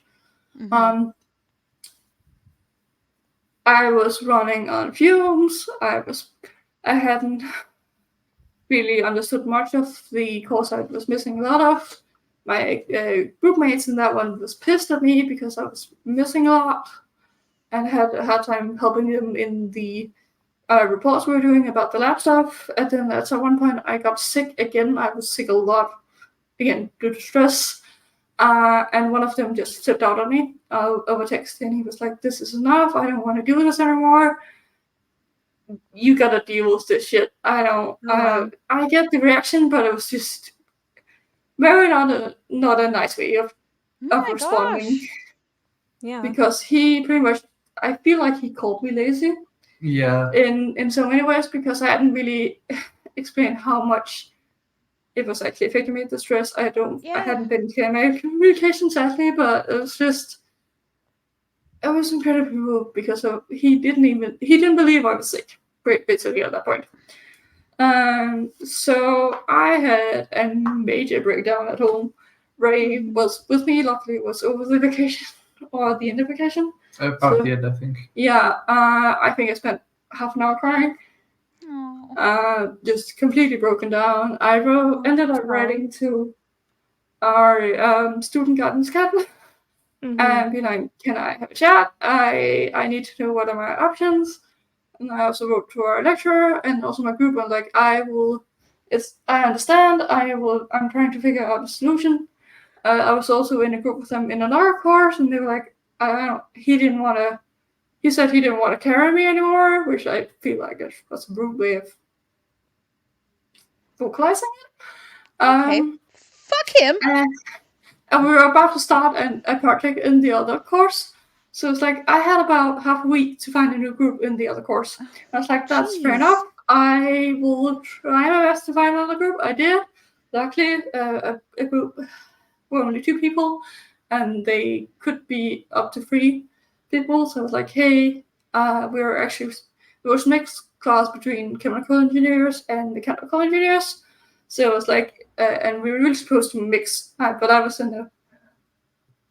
actually we could be up to 4 people, but there were only 2 people. You could mix, you weren't actually supposed to mix, but I was in a chemical group before, and I found 2 mechanical students who was like, I see you don't have a chemical. Do you want me? I need a new group for personal reasons. And I'm dealing with a lot of stuff right now, but I really just need to find a group so I know where to start on this day. And they were like, sure, we can do that. So luckily I got a group in that. Luckily that course was weird with their grading system, but did have an exam, so that was nice. Based on what we did do throughout the semester in a lot of different ways. It's confusing. Luckily, part of the grade was also based on personal work, and only a part of it was also the group work. So I also think I pulled my grade up with my personal work, because at least one of the group members wasn't great, but at least it was a group. And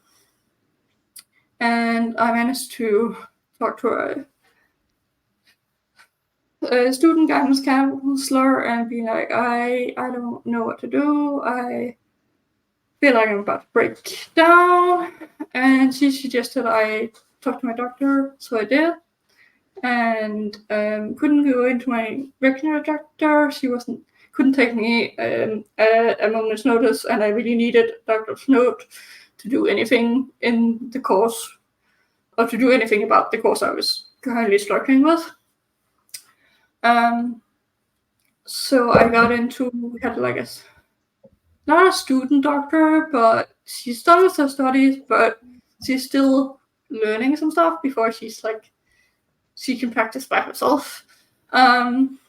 but she could take me in and talk it over. And actually, also her, I ended up going to for the ADHD referral, which is very nice because she was young and understood me, which was nice.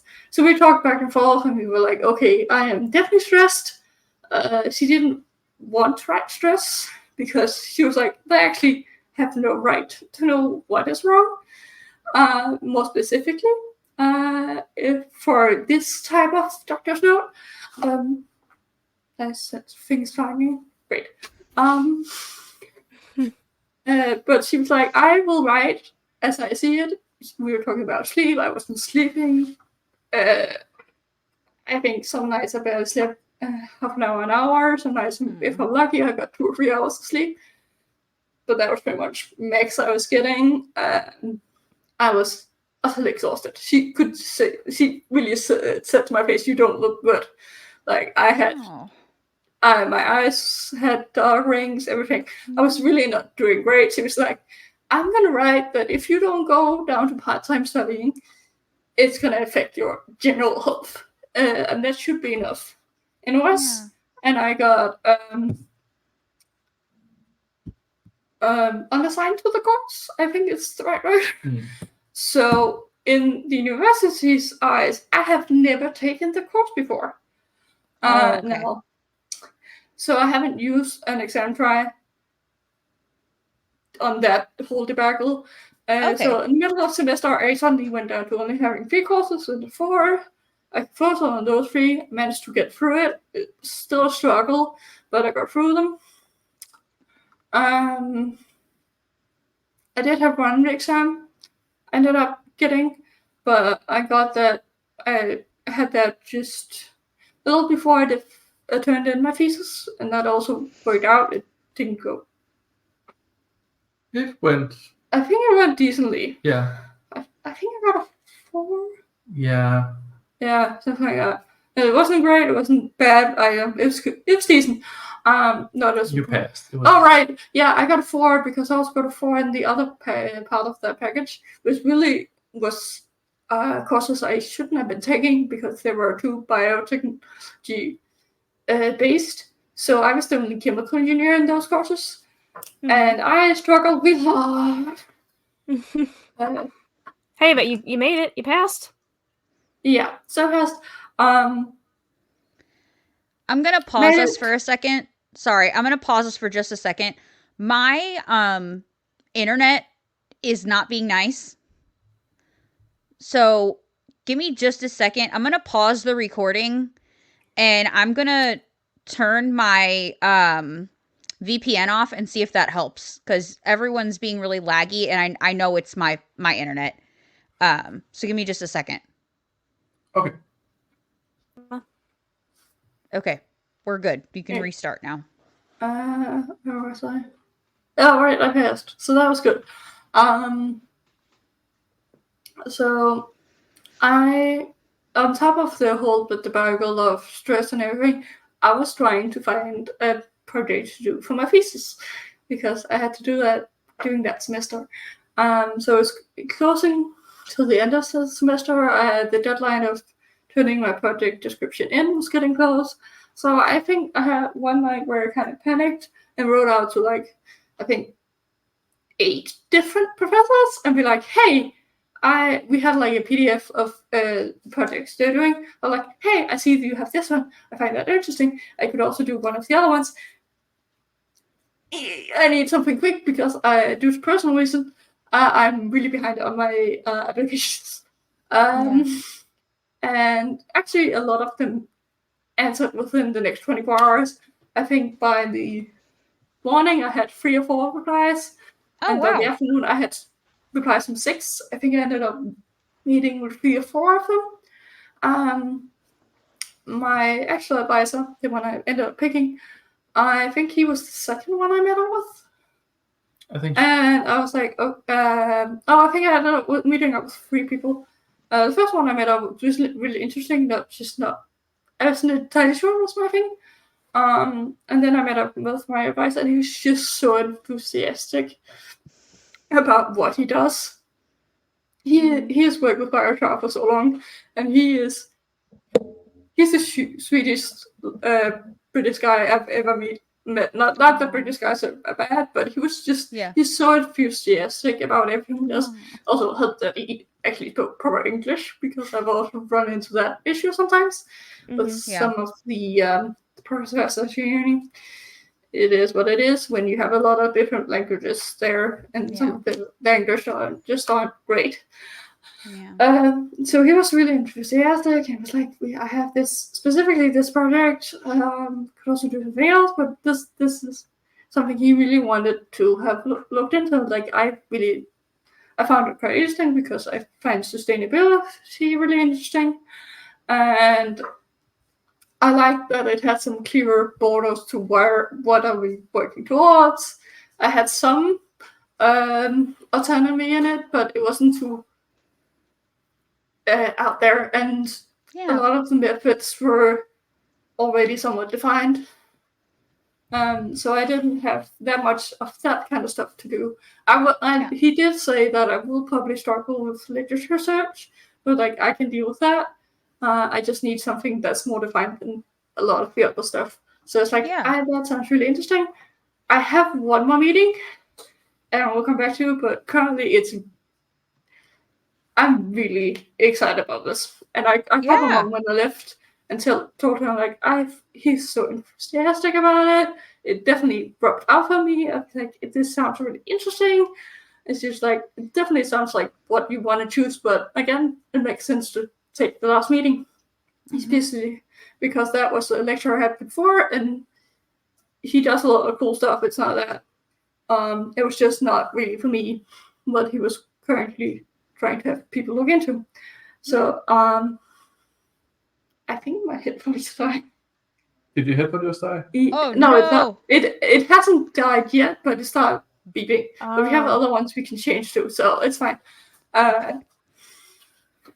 But yeah, so I found that whole process, and I think the stress of everything got definitely worse by my neurodivergency, because planning became extra hard. All these kind of things, just it makes the process so much harder than it had to be. Where a lot of my neurotypical classmates had a hard time understanding how I ended up in that situation at all, why I couldn't keep up, stuff like that. And I just, in a lot of ways, a lot of people were very nice about it, but also people like I just didn't really quite understand struggling in that way. But yeah, so I got to and I had a really good, already with the original conversation with my advisor, a good conversation about the fact that I am heavily suspecting being ADHD and also, again, possibly autistic. So we actually had a conversation about that, and how could he maybe also help me stay on track. And I wrote him an email back and be like, I would like to say yes to your offer for the project. Can we set up a new meeting where we can file down some things, because I had to turn in the project description with a whole bunch of stuff within a week of that. I'm like, I really if we do that quickly. I'm just like, sure, we can. We talked quite a lot, decided on weekly meetings every other week, so he could make sure I was somewhat on track, stuff like that. And also the fact that I had postdoc that I work with on a nearly daily basis, especially in the beginning, meant that I actually got started in the right way. So we started up having quite a lot of meetings together, so I got on the planning schedule as planned. And when I got behind, we had a good discussion about how to keep me on track and stuff like that. So generally, the fact that I learned from my bachelor project, I need to be, first of all, honest with where I was at times. And also, there's definitely things I struggle with my undiagnosed neurospiciness. And it is okay to ask help in that regard, even from your advisor, which was something I really struggled with originally. So this time I had a lot of opportunity to ask help, and I feel like I did. And he also embraced it fairly well. So all along, the process just went a lot better this time. So I think that's definitely one of the things I learned from the first time. You should really ask for help if you need it. Mm-hmm. Yeah, absolutely. Especially if there's resources available. Oh, for sure. Yeah. My doggo is crying at the door. I think some of the reasons I'm saddest about not getting access to because I'm not diagnosed yet. Universities in general have a lot of opportunity for accommodations and stuff, but they do generally require an official diagnosis. So we have a so for those who don't know, Danes get a small, or not small in some people's regard, some money every month while they're studying. Plus, they get a certain length they can do that for being students. So we have something to live on without necessarily having to work. Along with our university degrees are free for Danes. And that freaks some people out sometimes, and they're like, why, how can that be? Yeah. Due to our high taxes. Yeah. Among other things. So again, mostly the people who actually get SU, which is what it's called, will end up paying it back in taxes later. So it's like a loan, but it's less in your face a loan. And more people can actually deal with having to pay it back later on. Yeah.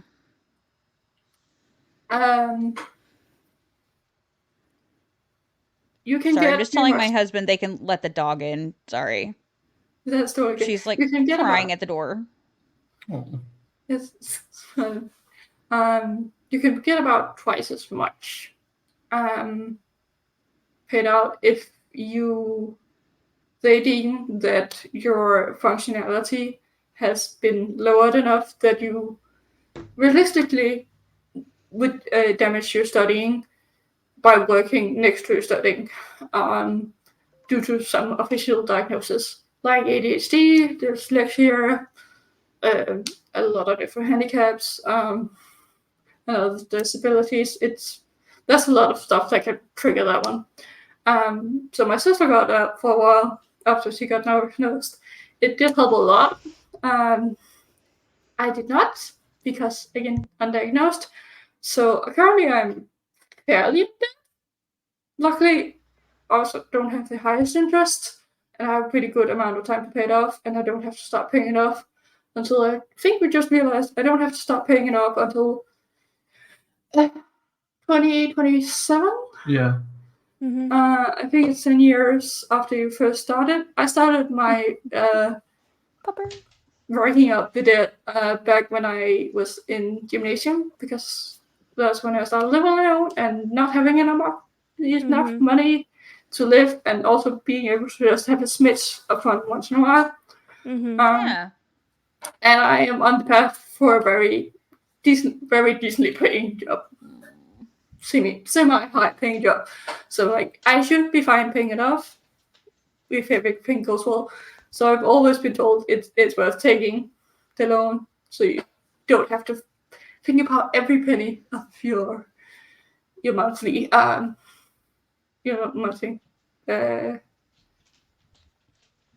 amount.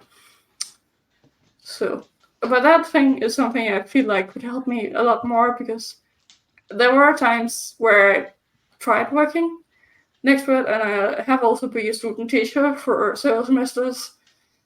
Sadly, the university decided, when you haven't done it 3 times, you are no longer allowed. And then I was also a laboratory assistant at the university for a long time, but when I moved, it didn't really become possible anymore. But I actually got a few shifts this fall for some student teaching, because this university figured out they needed me, so they allowed my boss to actually hire me in on a specific short contract for this 2 different things. So that's really nice. It's nice to feel light enough that they're like, I need that person back. So please allow me to hire them back. Yeah. Yeah, that's nice. Yeah. So that, and also it was luckily I have had very few written exam since this went into effect, but we are no longer allowed to listen to music or wear noise-canceling headphones in written exams unless you have The diagnosis. a diagnosis. Yeah. So I have the wonderfulness of having videos, so I have to use very specific earplugs, which they work, but they don't work as well as having my noise-canceling headphones just being turned on with nothing playing. I work way better with music because it keeps my brain entertained while I do stuff. Yeah, and I tend to what's for at least for me. Sorry to interrupt. But like what's at least for me when if I'm listening to music, like there's certain songs now that I can remember just like something specific I was doing when I listened to that song, or like something I was listening, like reading or whatever. It's like, oh, this song here, I remember exactly what I was doing like the first time I really listened to the song, or the first like I really felt this song or something. So it like to me it's like a memory thing. Like you can use like a memory recall. Remember stuff. Yeah. I remember Amanda, are you good? Yeah. You were doing this to your head earlier. Oh, I have a pimple. Oh, okay. So, yeah, just but making sure you're good over there. I am getting a little bit of a headache, but it's because like the StreamYard screen is white, and so it's like so much. I keep everything in night mode, but StreamYard does not have a night mode as far as I'm aware. No. So yeah, it's bright. It's very bright. Well, sorry, it was. Sorry, but the go on. first time it is fine. The change happened while I was in internship. So the first time I had a written exam after that, well, I was still in my bachelor's, was one of my electives. I had no idea when I showed up, so I had not brought my special earplugs because I hadn't gotten them at that point. So I would have been fucked anyways. So I got there, I had my nurse casting with me, and like, you are not allowed to use those. And I looked at the older person who was doing the monitoring, and I'm like, what do you mean? What are you saying to my face right now?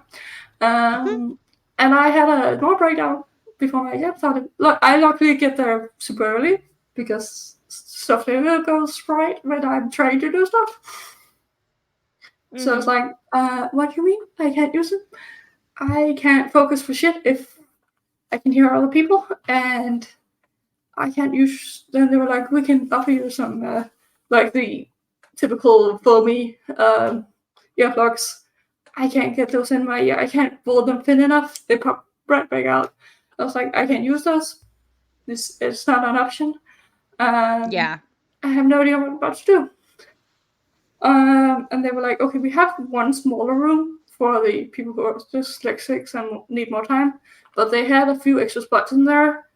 So we walked over there. I spotted a friend from class I know, and I'm like, I'm pretty sure she has nothing going on like that. And I went over to her with the exam card, and she was like, I asked her, I'm like, hey, we're in this situation.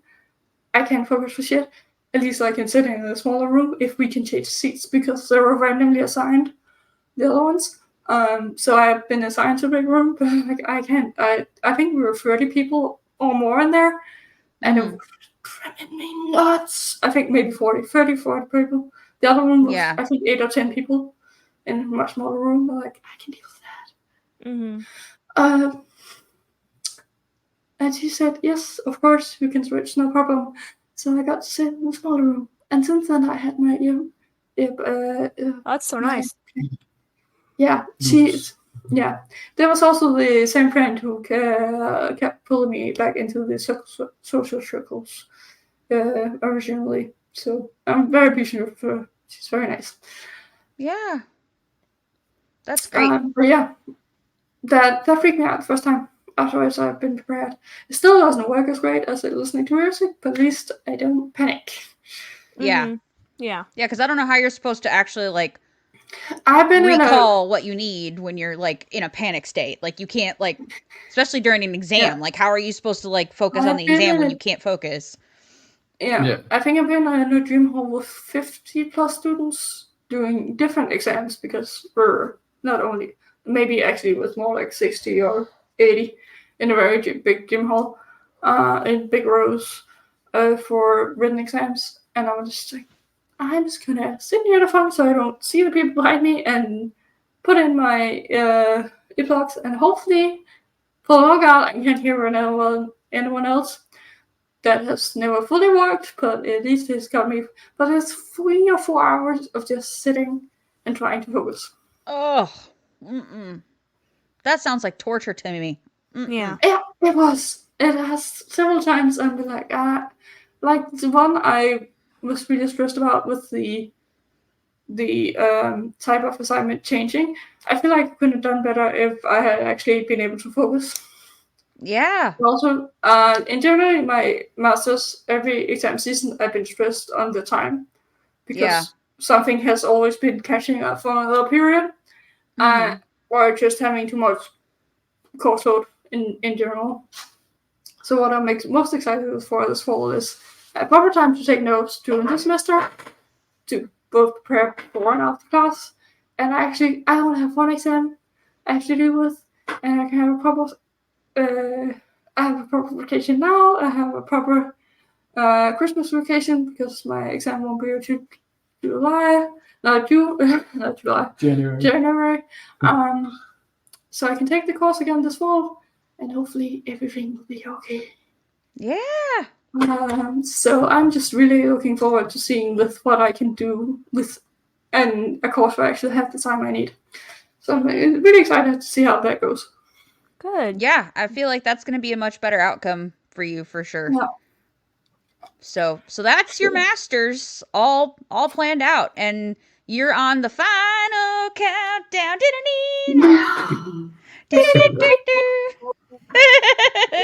And guess what else is on the final countdown? My bladder. So yeah, I'm also getting tired now. So yeah, I think it's time to hit the fun and fuckery portion if that's all we have to say. I think so. I think cool. But yeah, I think to recap for anyone who's dealing with this stuff or will be dealing with this stuff anytime soon, take the time to get diagnosed if you can. Don't be scared to ask for accommodations if your university offers them, or otherwise fight for your accommodations if they don't offer them. Be like, hey, I need this shit. Stop being assholes. And don't be afraid to ask for help from your advisors or lecturers. And other people are nice. Some people are assholes, but most people are nice. So just take the time to actually get a good plan for stuff if it's unplanned. And write notes. Notes definitely help you. Mm-hmm. Even though it can be a lot, it's worth having them later, so you don't have to do them in 2 days instead of a whole semester. I've done that way too many times. I think that's my main catch-up on what to learn from Micah's failures. Yeah. But that's all right, that's sometimes the only way we learn. That's the only way I learn most of the time. Sometimes you gotta walk so other people can run. That's right. That's right. Okay, people, you know what it is. It's time for the fun and fuckery portion. Sorry, that was so loud. I really need to adjust the volume when I remake that. I will bring it down some. I was unaware how crazy loud that damn noise is. I'm so sorry for anyone. I should have done headphone warning on that, but I did not. Anyway, I have words for a minder. Yeah. Y'all want to sit in on this Mad Lib, and then we're all done. Mad Lib and then done. All right. Okay. Ma'am, what you want? From you, I need a plural noun. Graveyards. Graveyards. I literally sent a meme to my coworker earlier about spooky season that I'm excited for. Yeah. Adjective. Glistening. Glistening. Celebrity male. Neil Patrick Harris. Good old NPH. NPH. Legend, wait for it, Jerry. Celebrity female. Barbara Streisand.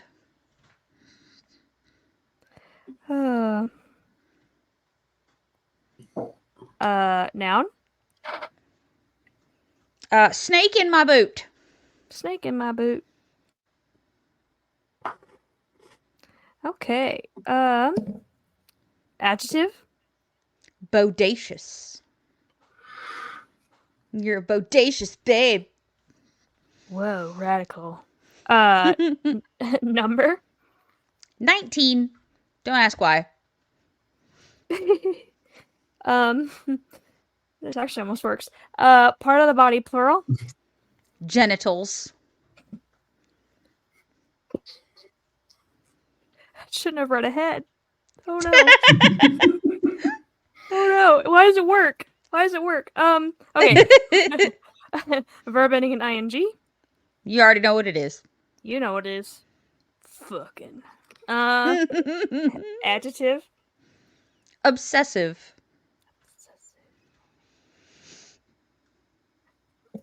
Plural noun. 3 feral cats. Thanks, 3 feral Micah. cats. 3 feral cats. See how they foam. Okay. Plural noun.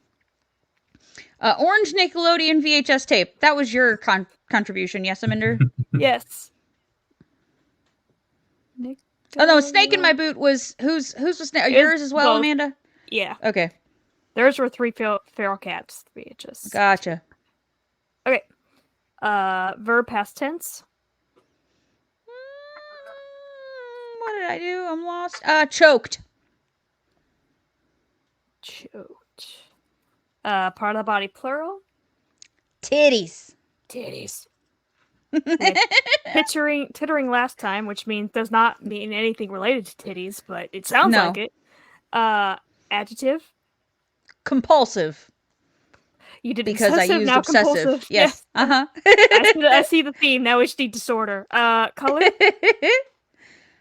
Iridescent green. Ooh, I like that. Person in room, male. Because I'm beginning to miss him, Jeremy. Yeah, we do need to have a Jeremy soon. We do need to have a Jeremy soon. I'm starting to feel the inspo come back for Jeremy. So Good. It's gonna happen at some point. Part of the body. Coccyx. Your tailbone.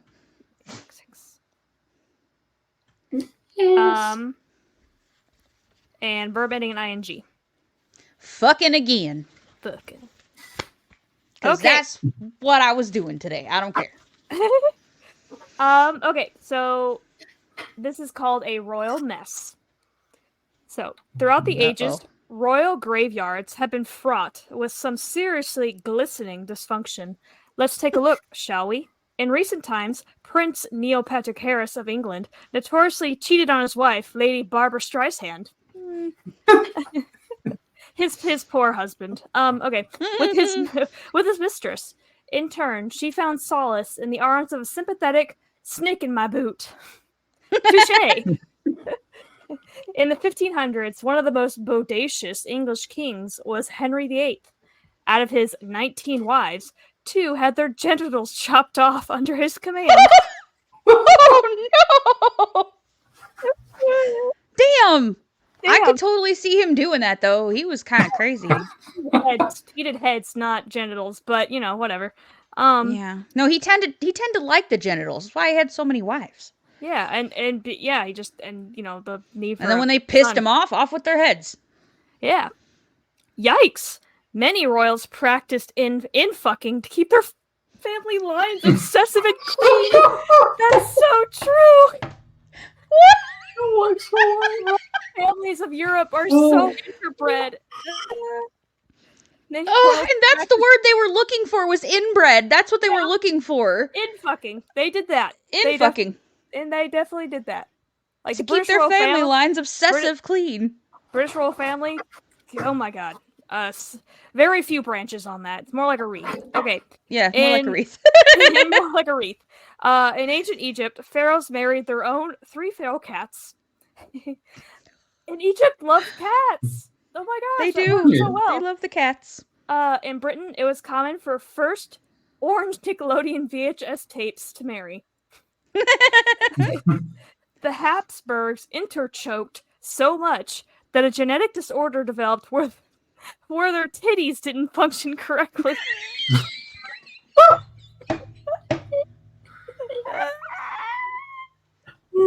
Oh shit, that's funny. Another compulsive thing about iridescent green bloods is that they often like to be in the spotlight. For instance, Jeremy the 14th enjoyed having his coccyx cleaned while holding court. If that's called fucking the royal if that's called fucking the royal treatment, I think I'll pass. Oh Lord. No ma'am. We don't like that. No, Well, mine was not near as good as last week's, per usual. Mine are generally not that great. But yours had some bangers. There was some good ones in there. Yeah. There were a few gems. Well, folks, I think that's it. We're all tired. Yeah. You guys, Ray and Micah especially, are tired. It's like now, what, 4:30? Yeah. Yeah. Okay, well, here we go. Julie, do the thing! I'm afraid there are no more things to do. That's it. We're done. Yep. Let's let them go. I need to go pee. Amanda needs to go take some ibuprofen. And I also need to eat. I still haven't eaten any dinner. So, we're gonna do that. We love you. Help a bit. Do what?